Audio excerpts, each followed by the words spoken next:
guys, it's Mike. Got another project this weekend. It's another work project. So we make some pretty big electrical enclosures, something 8 feet long, 3 feet deep, 6 feet tall, with a bunch of electrical goodies inside. And we have a rev change that's in process right now to change the handle on the outside that activates one of the switches on the inside of that enclosure. Unfortunately, we got a real hot customer order that is going out to Guantanamo Bay, Cuba, down to the base there, and it needs to leave on Tuesday to make sure it gets there on time for the install. We don't have our custom shafts in to accommodate the enclosure change. So right now, if we put in our current shafts, they're going to bottom out and the door's not going to close, shaft's not going to operate, and it's hard to turn on our nice piece of gear without the handle activating the shaft, activating the switch inside. So anyway, I decided I'd do them this weekend, save it a little bit, get a couple of them all set, and we can get our orders out for the next 2 weeks. And then we'll have one of our regular shops do all the rest of the inventory, bring it to the right size. So anyway, here's the shaft. It's about 31 inches long currently, and I need to bring it down to 30.7 inches long to accommodate the enclosure and handle change. So it's 1018 steel. It's plated. At the end, it's got sort of a bull nose here with a pin, and this activates the switch. So this end goes through the door here and into the switch and turn the switch, and then this end activates the other end, the switch inside the cabinet. I don't know if we can see that. Let me see if I can get around here. So here's the other end. It's essentially flat bottom, but it's got there you go, some chamfers on it, 45-degree chamfers. So what we're going to be doing is taking about 300 off of here and then putting the chamfer back. So the hard part of this, which is pretty simple actually, is that I got a Bridgeport mill here in the home shop. But its travel on the x-axis is about 28 inches. So I'm about 3 inches short. If I wanted to put in the rod here, the shaft, go to one end, edge find it, come to the other end, and machine it. I also really don't want to be machining it all the way to the other end here with this all sticking out. So I got a little bit of a challenge here. It shouldn't be a big deal. Here's my current idea. I want to make sure you guys can see this. Scoot you over here.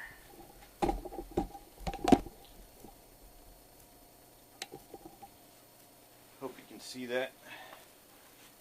Maybe with the light out of the way it would actually be better. So I got, here's the second shaft I'll get to. So I got a shaft up here. This is where generally I keep my vise, right around in the middle of the table. And I have it set up right now. I went and moved my table to one extreme to where it bottomed out, gave myself a little bit of room, came to the other, and I saw I had about 28 inches of travel. So I got this set up where I have about 200 thou before my end of travel here. I had the shaft set up here in the vise. I got to come in with this edge finder and find this location.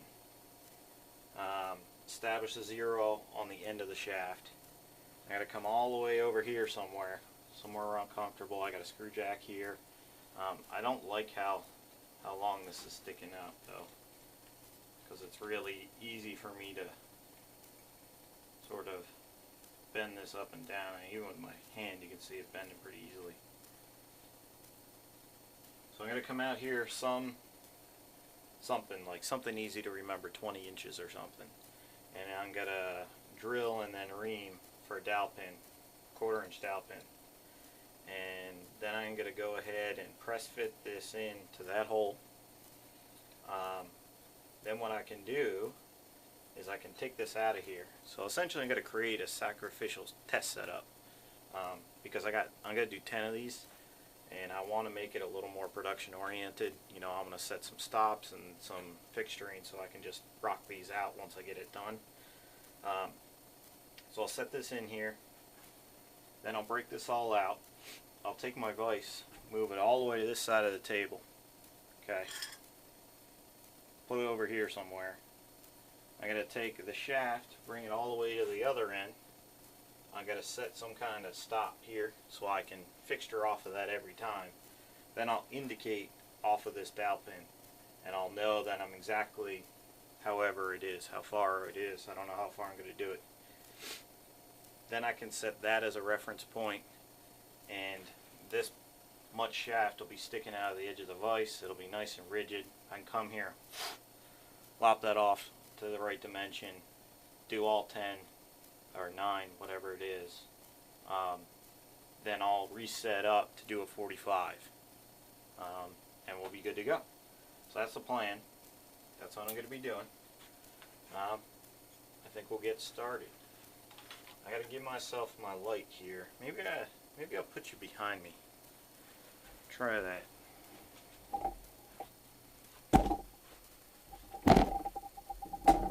Just throw kind of out of my way.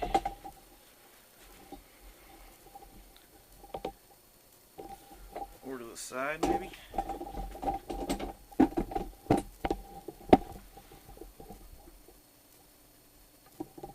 Alright, we'll try that out, see how it goes. I'll try and get you in here closer.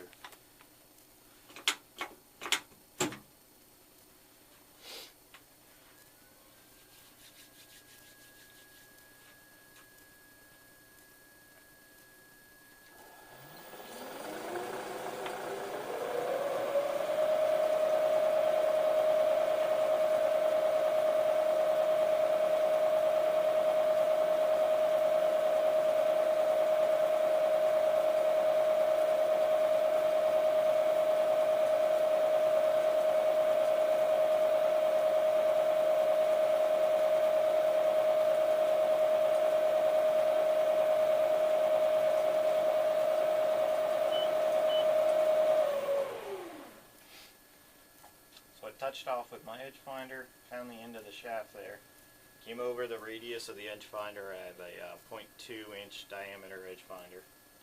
Set it again. So now I have 0 here. So I have now a known location for the end of this shaft, and I got to come over some distance.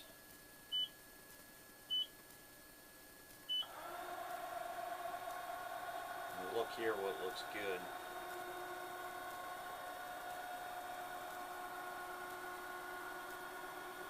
I just want to be comfortable drilling it because I'm going to put a pretty accurate hole in there. There you go. Like I said, somewhere around 20 inches.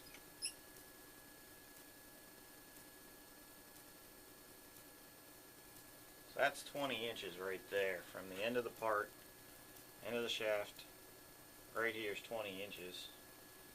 And what I'll do,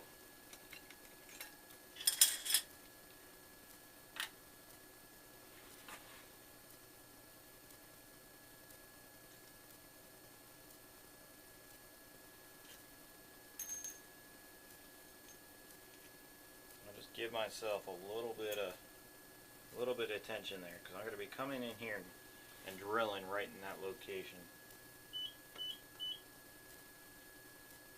Let me go ahead and center find the Y real quick.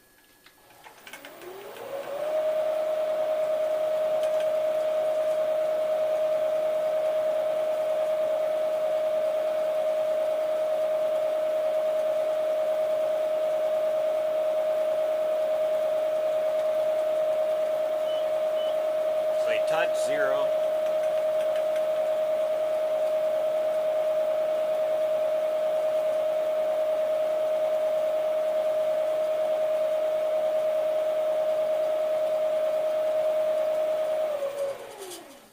Touch again. I got 0.59 inches. 0.59 divided by 2 is 295. Come back over 295.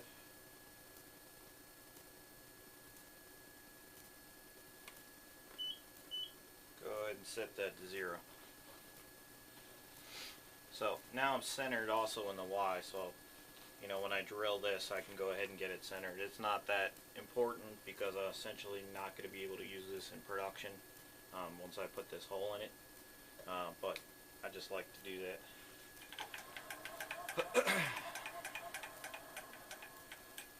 So we'll go in here.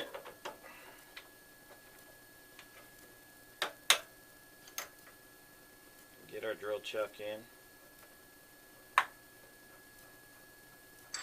By the way, if you don't have one of these drawbar hammers, they're awesome. They cost about $15–20 maybe from Enco or MSC, but it's you know, socket sized to take the Bridgeport head, and then on this end they have a whole big old chunk of brass here, so I'm not going to wreck my drawbar by smacking it. So those are nice. You can also make your own.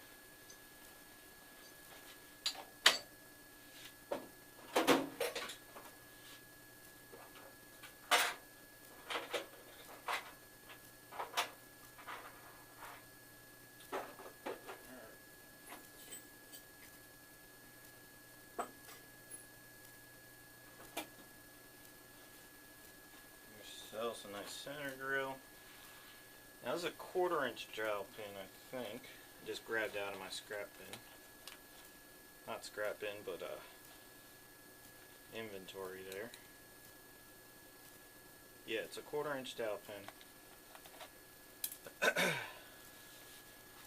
think I have a 1/4 inch under reamer. I'm gonna have to grab that. And I like to go about 1 fractional drill size under. Gonna have to move you again, sorry.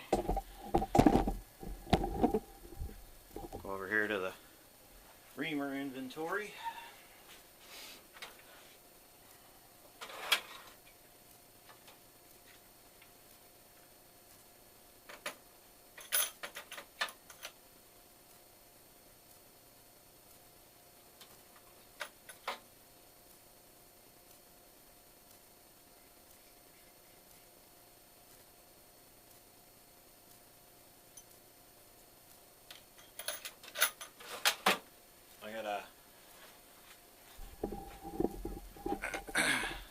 Under, 1/2 thousandths under, that is.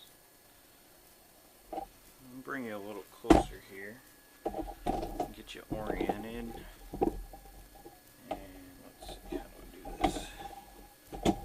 Sorry for making you sick. Whew. Get you a little closer on the action.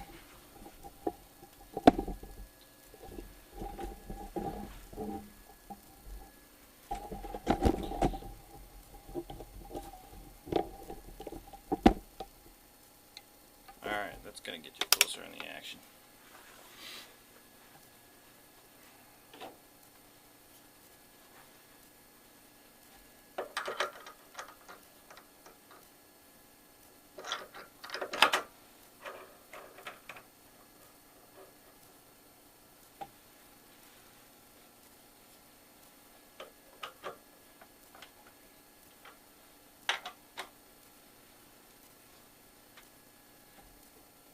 Center drill.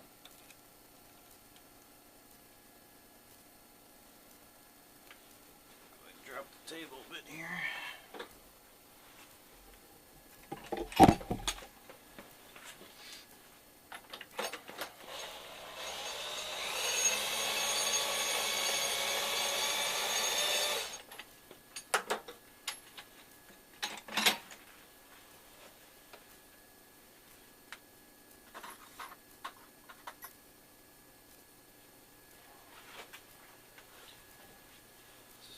Can you see?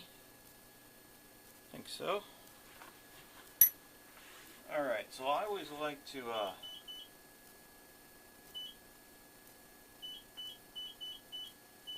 even if I'm just drilling a single hole, I have the Prototrack, an old Prototrack, I think it's 1992 or 91 or something like that. But it works fine. I've had it serviced. And what I like to do, even if I'm just drilling 1 or 2 holes, is I'll go ahead and program that hole location. It does a couple of things for me. One, it lets me go back there very quickly all the time. Two, once it's in that location, the servo drives on the X and Y are still engaged. So it's like auto-locking the table. The table isn't going to move for me. I don't like putting the locks on the table with the ProtoTrack because I'm afraid I'm going to forget one day and try and move it with the table locked and bind up those servos and trip them out, and I don't want to do that. So anyway, this will take 2 seconds. Position X1 is going to be 20 inches, Y is going to be 0. Okay, done. Done. So I can go ahead and start that.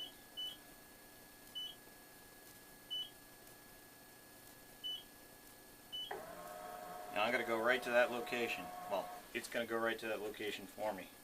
So that's our 20 inches, and dead on in the 0, in the Y rather. Just double check that everything looks good. 20 inches.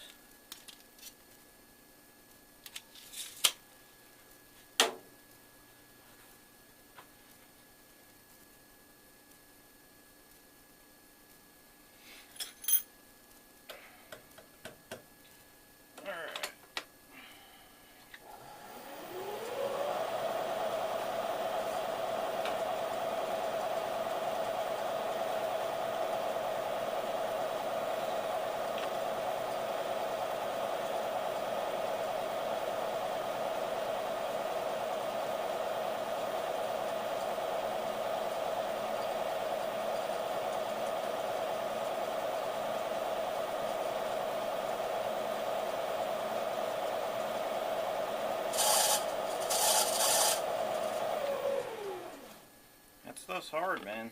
It doesn't want to go anywhere. I don't know if you can see it, but I was getting a little wiggle there. Just this is all the way out here. Maybe I'll go ahead and throw a strap on there just to give it a little more rigidity. I'll go ahead and set that up and bring you by. Alright, I got you set back up here. Got some blocks, strap clamp, and it's wiggly out here, but I think it's going to be a lot sturdier out here, where we care about. So I have a 15/64 drill. Go ahead and drill this guy out. You can get away with not moving the table again.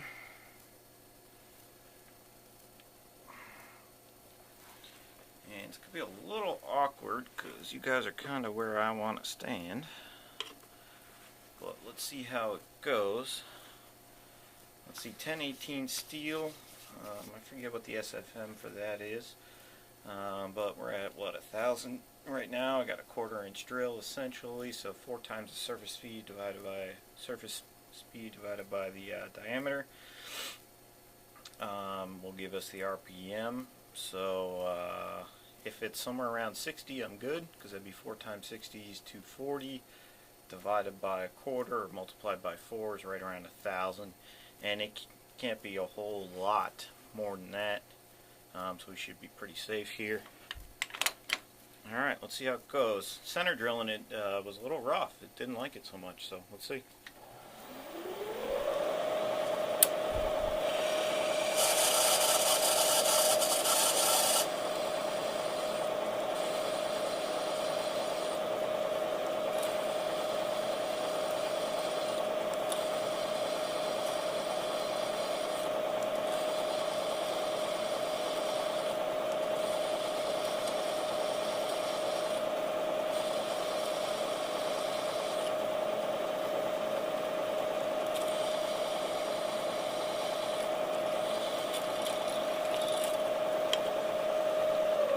Alright, not that bad actually, better than I thought.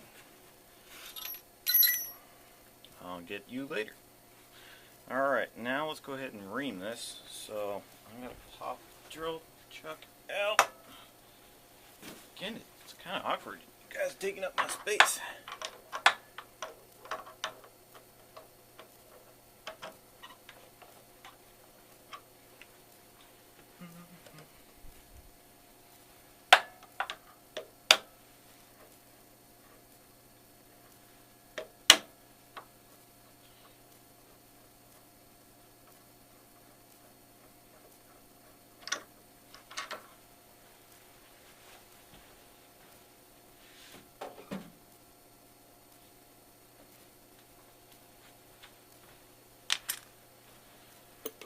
Here's our reamer.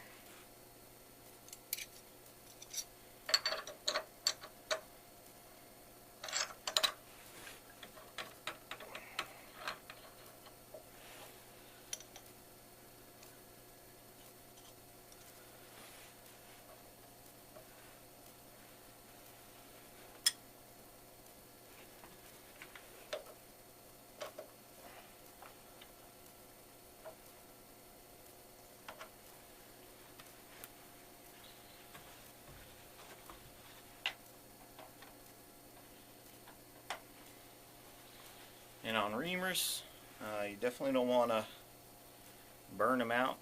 You want to leave them long. You can see I left it pretty long so it can float a little bit and follow that hole. I'm not too worried about it.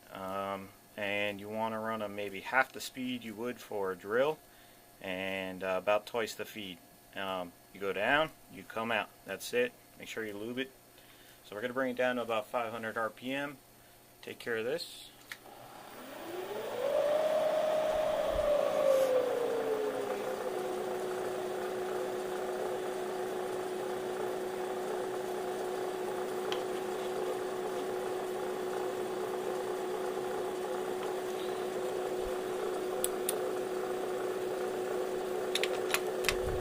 Go.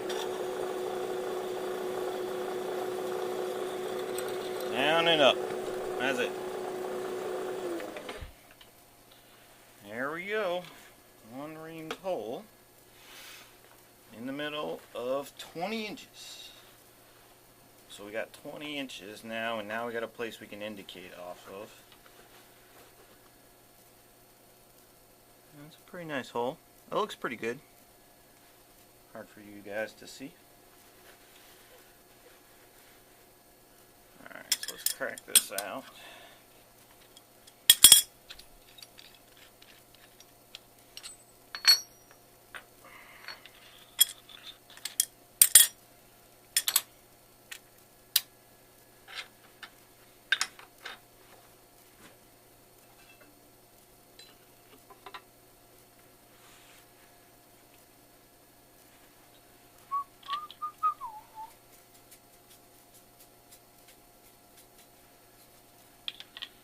See if I can get you guys a shot of this. I'm not sure if you can see inside there. Oh, that makes it worse. Well, it's a pretty nice hole. It looks pretty good.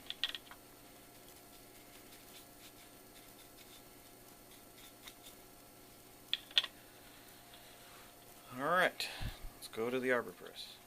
Alright, so I got you on the back side of the machine here, and I went ahead and put that dowel pin in. So now we have a nice location that we know is 20 inches from the end.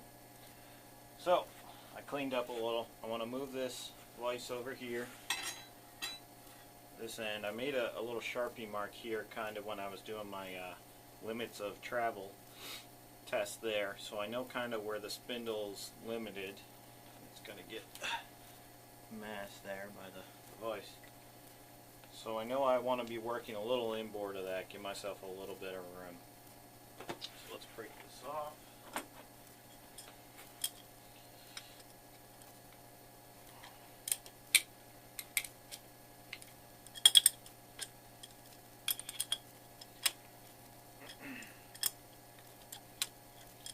You know, if anybody's got a good wrench that would fit in here,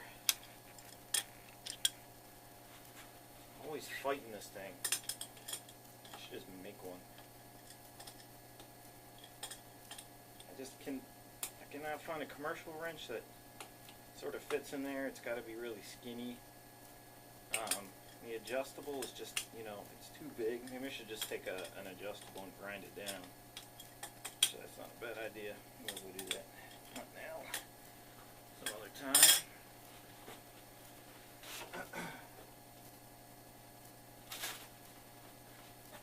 Wife yelled at you about your holy socks. Well, when she does enough, bring them down to the shop. Still good rags. She's happy. You're happy. So the way you gotta play it sometimes. Alright, come on.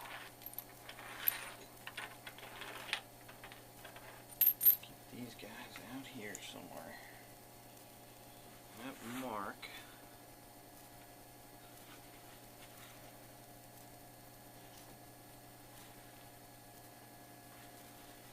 That mark is out here. I know I want to be playing.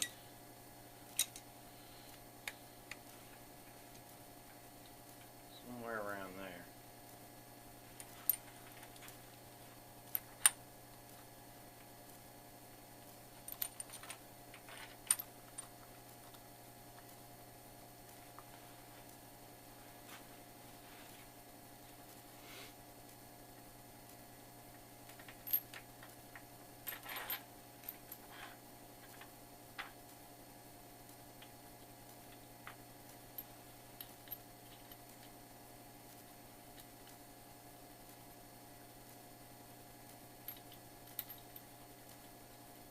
Come on.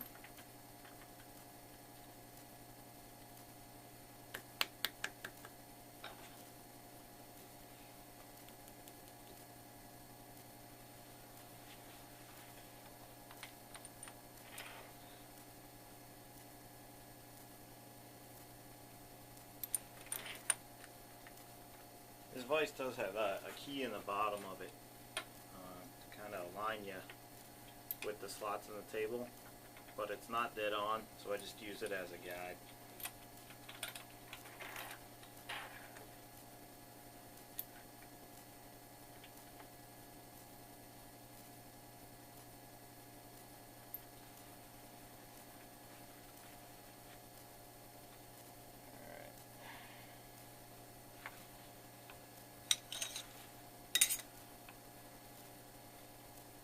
I'll go ahead and get this indicated in real quick. You don't need to watch that. You've seen a ton of other people do it.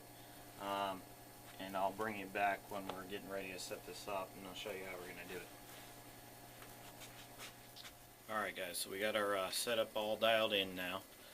So let me see if I can point some stuff out here.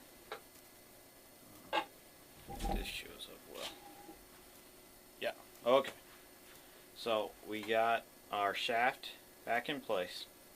We got the vise moved over to the right side of the table, and I got my sort of spindle extent right here. Okay, so show you that.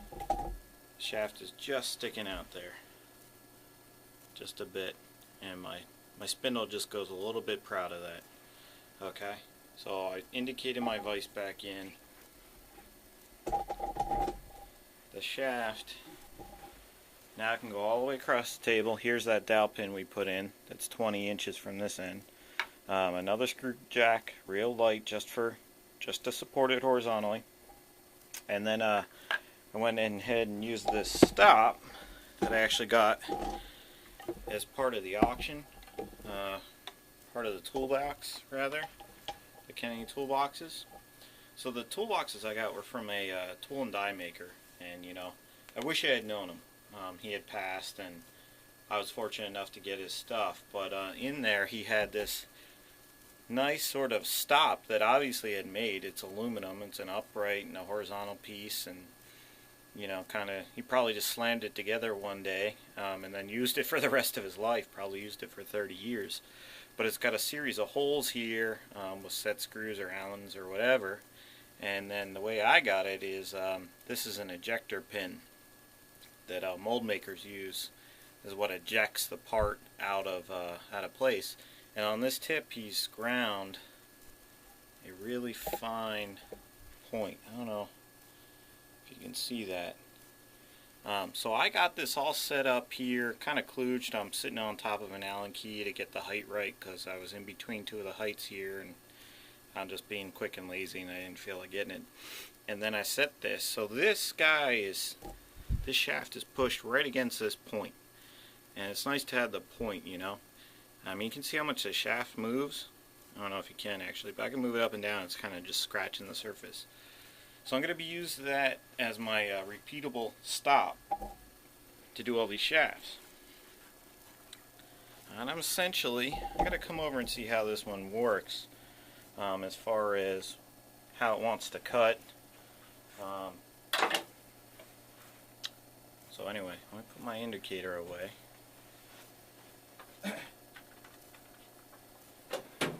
Sorry I didn't show you me indicating that pin in, but I don't think that's too exciting for most people. So let's go ahead and grab some tooling. I don't have that much room to work with, but I want something stout there.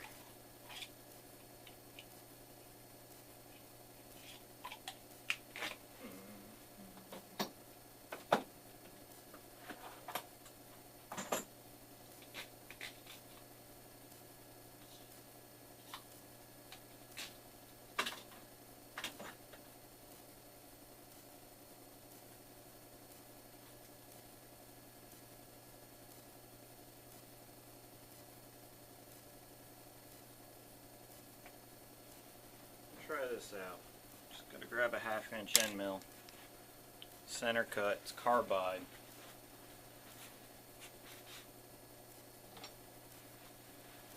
And see how this goes, and we'll adjust as necessary.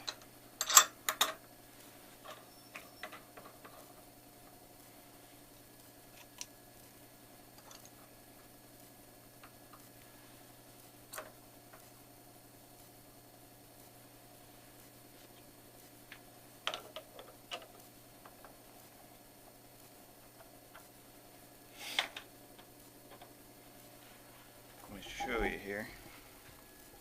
Let's see. So right now, this tool is right over that dowel pin. Okay.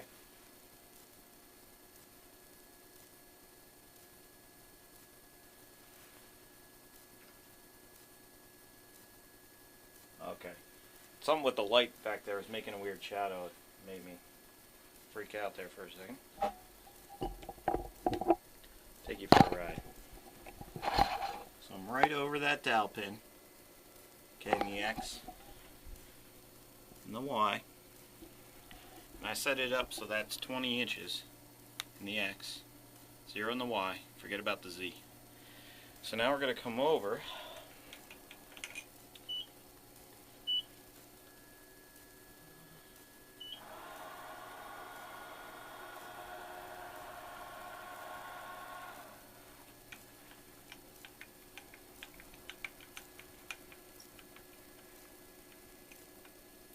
There's our table limit right now. That's all I got. Okay. If I came over, it'd be very close. 31. Get out of jog there. I don't do something bad. 31.3-ish. And we're going to be going for 30.7.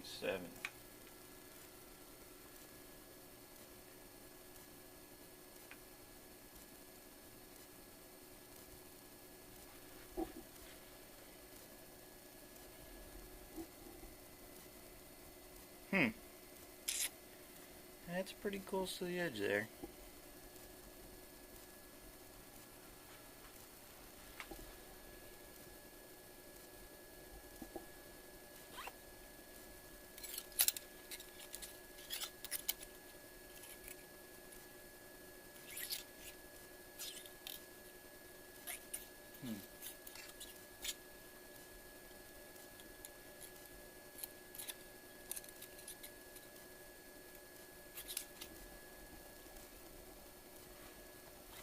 Well, let's take a little cut.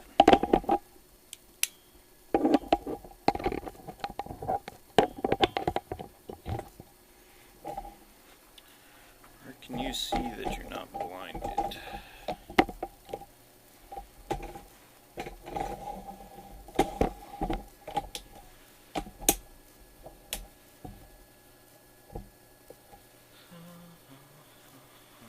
So we'll go with that same assumption that it's about 60 surface feet per minute. So 4 times 60 is 240. We'll cut it right around 500 again. And I'll just come up here 50 thou.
Well, that's about as close as I could get to my voice. I didn't intend it that way.